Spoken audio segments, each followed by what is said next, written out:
Hey, what's going on, guys? Cookies here. This is the How to Heal Normal and Heroic Difficulty Sanctum of Domination guide, and let's get started. So the first boss is the Tarragrue, and the only thing I'm going to really mention here is there's this really cool site called Mythic Trap, and they go over the boss. They also, more importantly, what I'm trying to get to is that they go over all the different anima powers and which ones are really good and which ones aren't so good.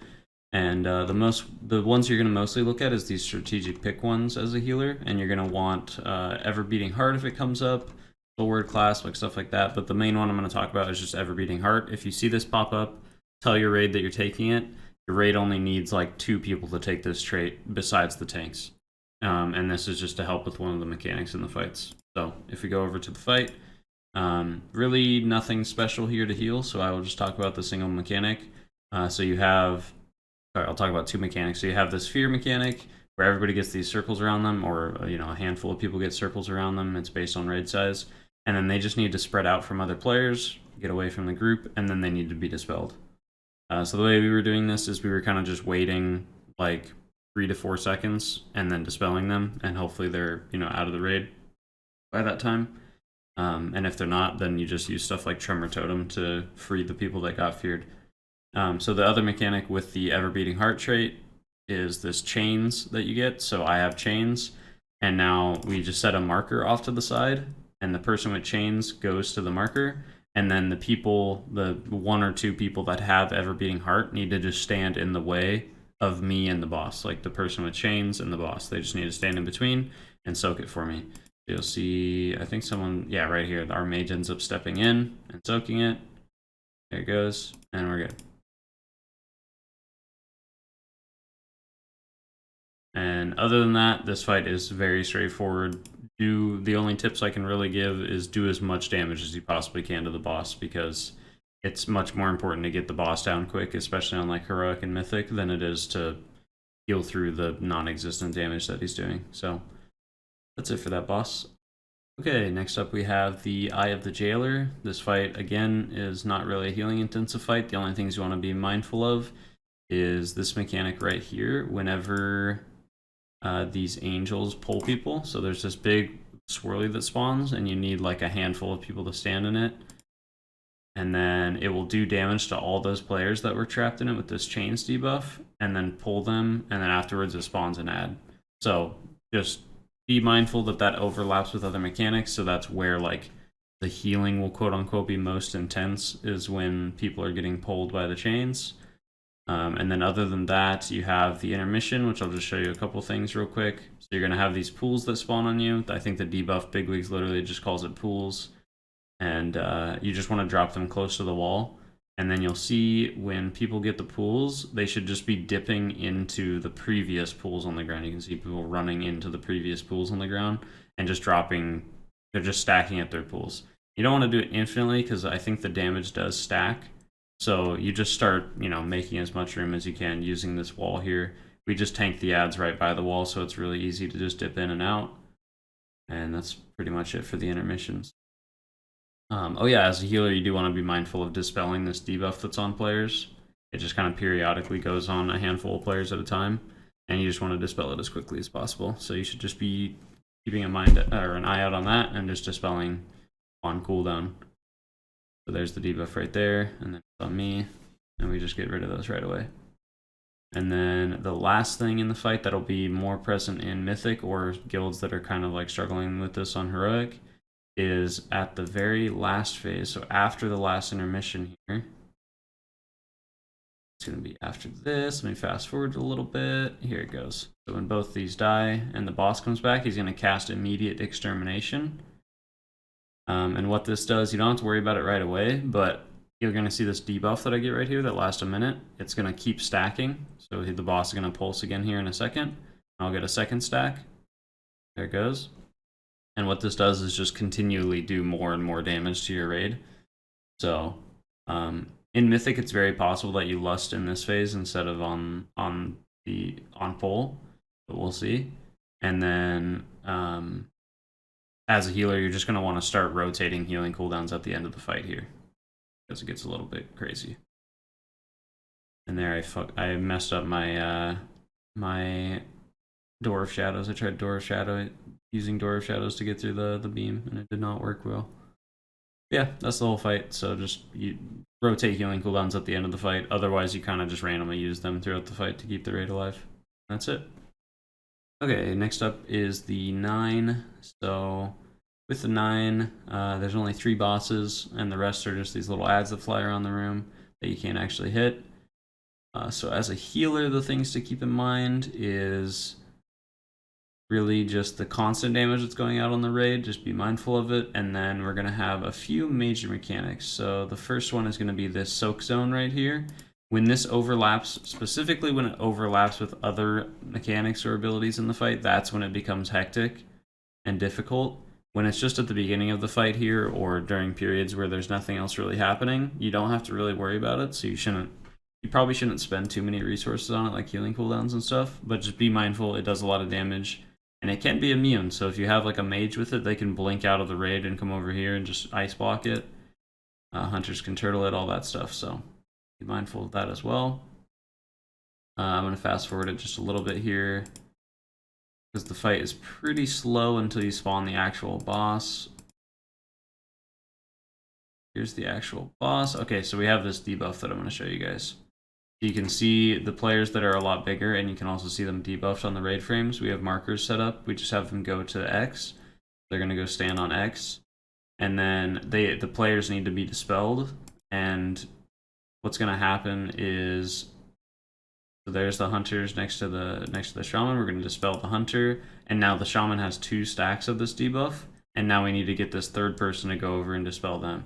The debuff just does damage over time. So as a healer, if you're not having to run over here and worry about all this stuff, you should just be really, really focused healing these players that are debuffed, and especially the player who has multiple debuffs. Whoever has like multiple stacks of the debuff on them, they need to be like healed a lot. And then also heal them while they run out of this ice zone on the floor. It'll spawn after you get all 3 of the debuffs on one player, and then that's when the debuffs go away. And then some other mechanics we have is going to be, there's that soak zone again, and you can see the raid like already taking damage from just passive damage that the boss is doing, and we're having to soak this. So this is where you want to use healing cooldowns. Like this is, it's going to be pretty painful. So that's what you really want to be mindful of, is like when the raid isn't full HP and taking one of those big soaks. And there's the debuffs again. We want to be healing those players that are debuffed right now. Here it is. And then we have another soak, and you can see the raid's half HP. Like it hurts pretty bad. So this is where you should be setting up healing cooldowns, is for each of these soaks, like in the last phase, because it seems like in the last phase with the actual boss, this is where they start overlapping with a lot of other things.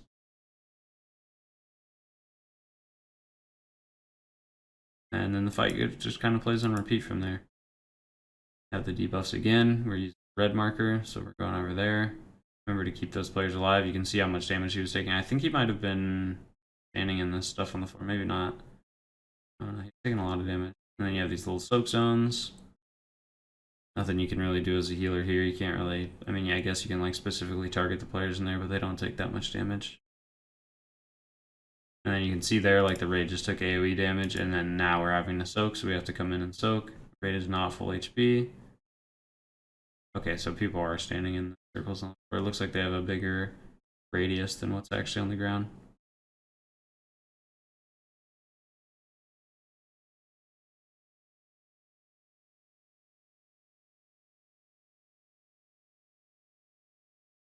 Yeah, so the fight gets pretty hectic towards the end, but just be mindful of that big blue zone, especially if you can immune it. Like, tell people to immune it, because that would be really, really helpful.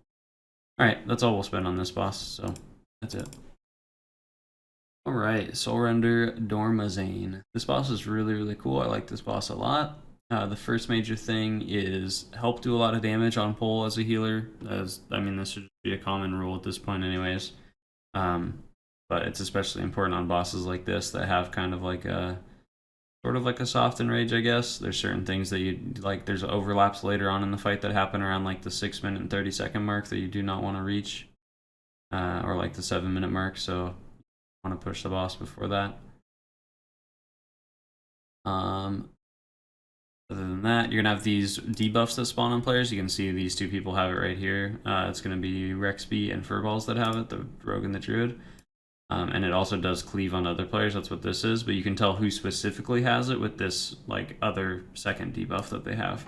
And they just need to be spot healed like a lot. You can see how much damage that they're taking. So as a healer, spot heal the players that get the debuff. They should be standing on top of these ads to help kill them. And then the debuff will rotate to new players. So now I just need to be focus healing them. On the mage, and I don't see the other person, hunter right here. You're gonna have these zones you have to watch out for. I will mention, this isn't a healing mechanic, but I will mention you can see this stuff way ahead of time. So when he starts spawning this torment zone, as soon as he starts channeling it, you'll see the safe zone. So I'll show you.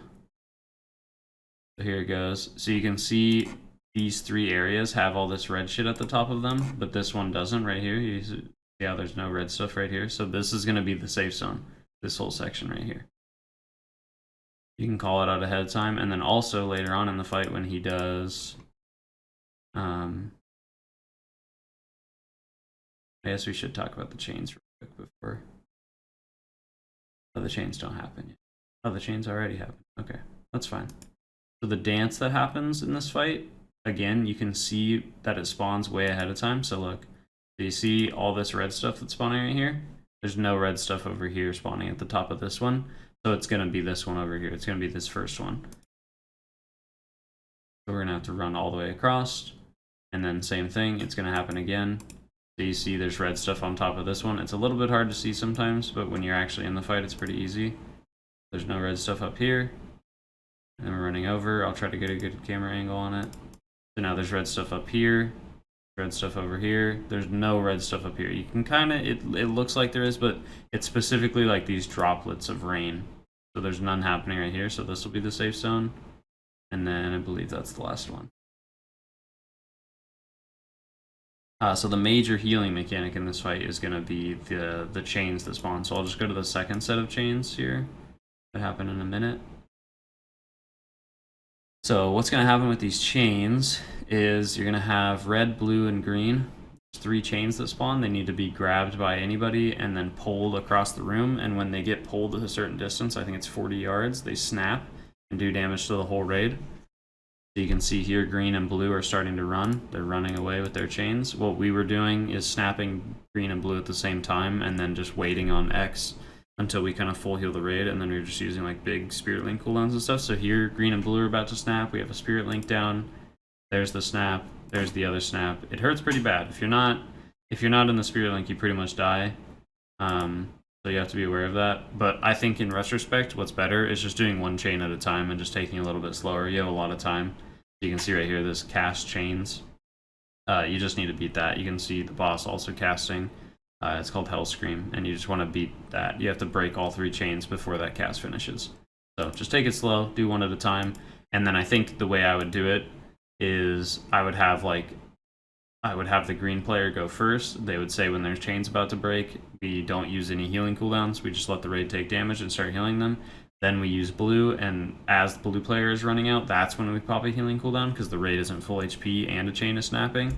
And then blue snaps, and then red would break theirs like right after, so that the healing cooldowns kind of remain through and help, heal the raid back up to full health before the red one snaps. So I would just do one at a time. But if you have a bunch of spirit links and stuff and you have people all stacked up, you can do 2 and then 1. But there's really no point. I could just help speed it up a little bit. But it's kind of at the cost of randomly killing people occasionally if they're not using big defenses and whatnot. But that's like the major healing portions of the fight. So that's what you need to watch out for as a healer. Alright, so next boss is Remnant of Ner'zhul. I unfortunately did not record footage of this boss on accident, so I'm going to be using random footage from YouTube. I will put a link of this video in the description. The major healing stuff in this fight. So there's passive damage that goes throughout the raid. It gets more intense as the fight progresses. And then also you have these orbs of torment that spawn. You can see this first one right here. It's not really anything to worry about, but the orbs basically do pulsing damage to the raid additionally. So the orbs are what will like really start hurting later on in the fight. And then you have this Was that the... That wasn't the first shatter, I don't think. No. Oh, it was. First shatter happens that early, my bad. You'll see... Rewind it just a little bit. So the boss is going to cast Shatter periodically. It happens at 80%, 50%, and 20%, or I think it's 80, 60, and 30 or some. It's something along those lines. We'll see in this video. But when you basically cast it, it's going to do a giant burst of damage to the entire raid and then spawn all these circles on the floor that you have to dodge. So be aware of that. That's another major healing mechanic, especially when he starts shattering with orbs alive. That's when it'll really, really start hurting. So I would say for the shatters, you should be using like big throughput cooldowns, stuff like Revival, Tranquility, Divine Hymn, you know, Salvation, stuff like that. Definitely use it towards the later shatters, not the first one. You can throw probably one small cooldown on the first one, and that's totally fine. But it should be pretty easy to heal through. And then if there's a shatter that's, or if there's anything overlapping with the orbs on the floor, that's when it's definitely dangerous. The next mechanic, this isn't necessarily a healer mechanic, but you do want to keep the raid nice and healthy during this and have, like, you know, if you're a shaman, you should have cloudbursts going and ready for this, is you have these bombs spawn. One player needs to run to the edge, the other player kind of just stands with the raid and doesn't run to the edge. So what they're doing here is kind of correct a little bit. The other player should just be standing back here with the raid. And then we dispel the first player, and it sends the raid flying in the other direction, and then the other debuffed player should just also run to the other side. Are they doing the Master Spell trick? Does that actually work? I could have sworn they patched that. Interesting. I'll have to look into that. Because if you can Master Spell both sets and it just does one knockback, that's really, really... It makes the fight very easy. Wonder how they did that. So here's the other shatter. So it looked like it happened at 60. I think that was the shatter at least. Hard to tell because we only did like 4 pulls on this boss, so it's a little bit difficult to remember every lineup that happens and when all this stuff's happening. So now you'll start getting 2 orbs towards like the back half of the fight, and that's when you're gonna start seeing like a lot of raid damage happening and stuff. So you gotta just keep up with it. So here you can see the raid pulsing down, and then you have to deal with the the debuffs that are happening. There's 1 orb down, and even when the orb's dead, someone still has to go run it to the edge of the room first before it stops doing damage to the raid. It does look like they are just mass dispelling their debuffs. Interesting.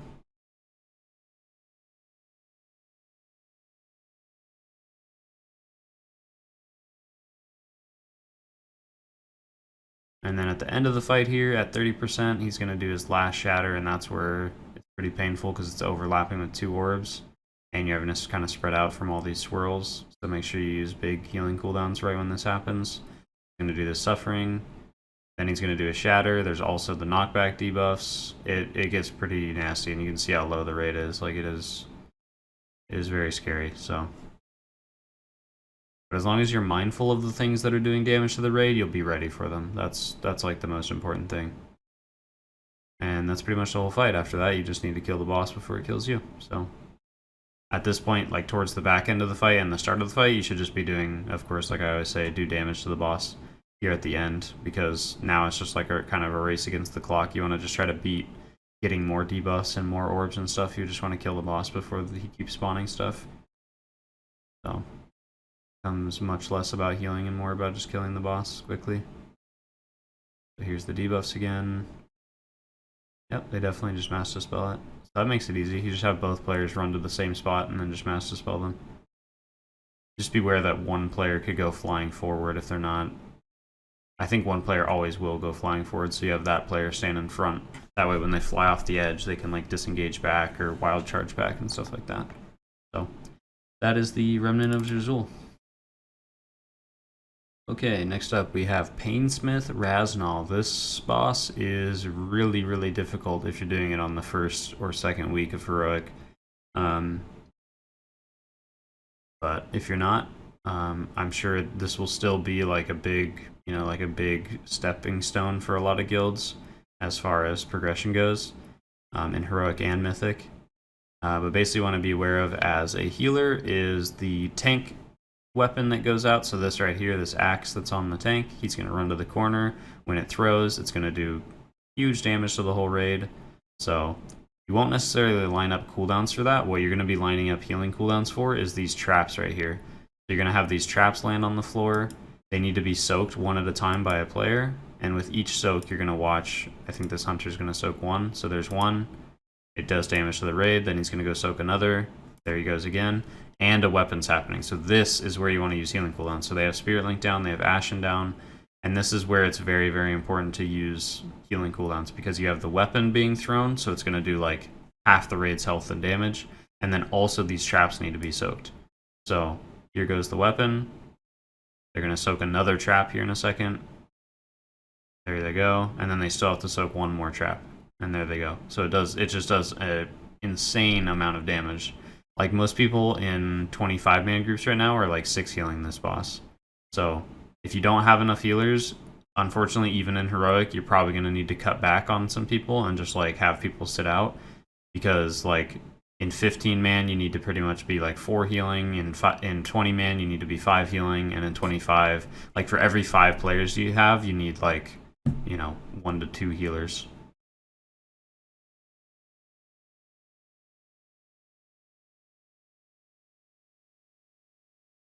And then other than that, those are like the 2 major overlaps in this fight. And then in the intermission, there's also going to be pulsing damage that happens. And I'm pretty sure this debuff, it increases the damage you take from each pulse. And I don't remember correctly, but I think later on that fight, like you keep these debuff stacks. Yeah, you keep these debuff stacks. So then when you go into the intermission later, like the second intermission, you're going to be taking even more damage. So you can see how like how much bad shape the raid is in with each pulse. So it's probably going to be worth using some kind of throughput cooldown during the intermission as well. Just like assign one thing, so you could have like a salvation, or because you don't really want channeled abilities, so like tranquility won't really work because of all these spikes you have to dodge, so it needs to be something mobile. The healing tides would be good, stuff like that, but obviously healing tides aren't the most effective. And here we go, just to see it one more time, we're going to have the tank debuff go out. This one you don't really need to use a big healing cooldown for, because yeah, it does a shit ton of damage, but there's nothing else that's happening, like there's nothing else overlapping, so you have time to recover from this.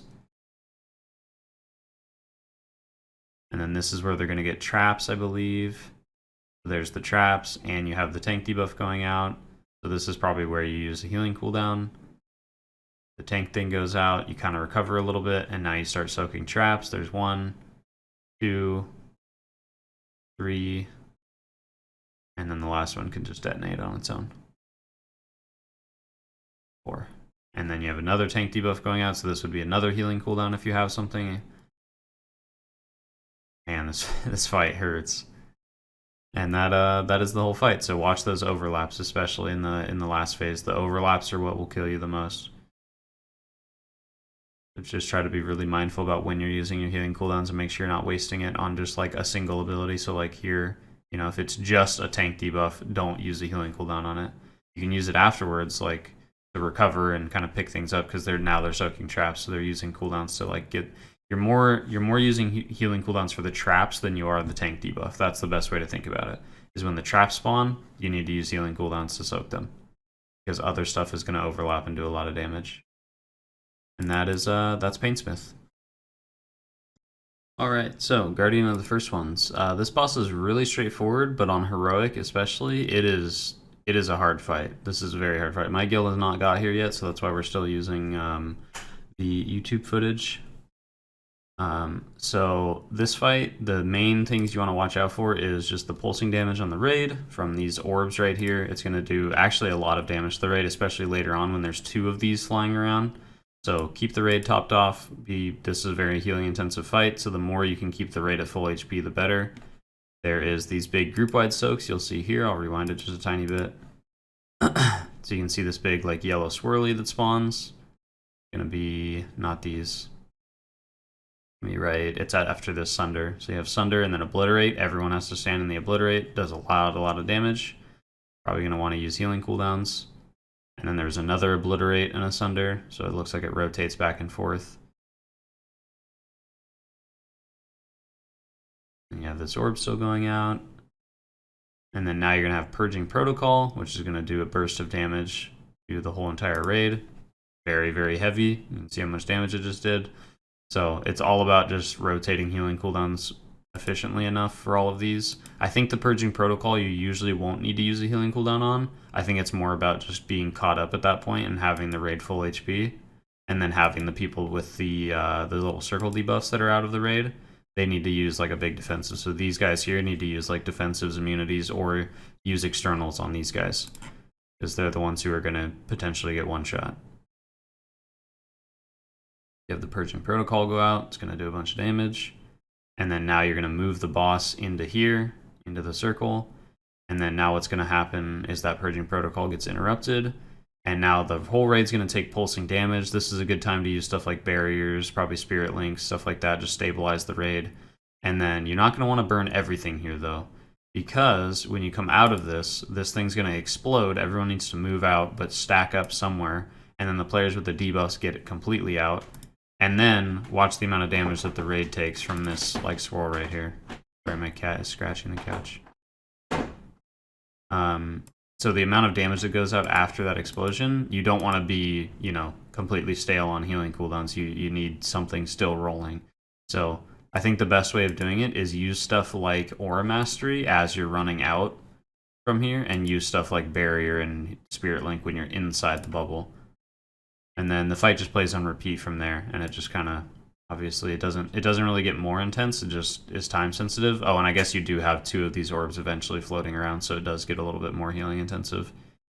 But yeah, that's the whole gist of the fight, is like lots of throughput healing during the in-between time of the these cores is what we'll call them, which are these like giant circle zones on the floor. So lots of throughput healing in between there. That's where you fit in cooldowns like Revival and Healing Tide and, you know, Trank and Divine Hymn and all that stuff. And then when you go inside the bubble, that's when you use, you know, all your damage reduction. And then when you leave the bubble, that's also where you should use damage reduction or catch up healing and whatnot. Right here, you go inside the bubble. And this is where, again, we're really being mindful of healing, but we don't want to overkill it. So that's why we're not stacking a bunch of healing cooldowns. We're not doing anything crazy like that. It's more when you leave this actually, everyone leaving the zone, it's very painful. But when you leave the zone, that's when you need to pop like a lot of stuff, because that's where the raid takes actually a majority of the damage. And that's the whole fight. It plays on repeat. That's it. So if you want to watch the whole video of this, I'll have a link to this person's YouTube channel down below. So thank you, person, for letting me use your YouTube stuff or having it posted and already killing these bosses. Well, better than I am. And that is going to be it for our part 1 of Healing Heroic Sanctum of Domination. If you liked the video, make sure you hit the little thumb thing down below. Go check out my Patreon, my Twitch, all the other videos that I'm going to be posting. And I will have part 2 hopefully next week. And that'll go over the last 3 bosses in the raid. So thank you guys so much for watching, and have a good one.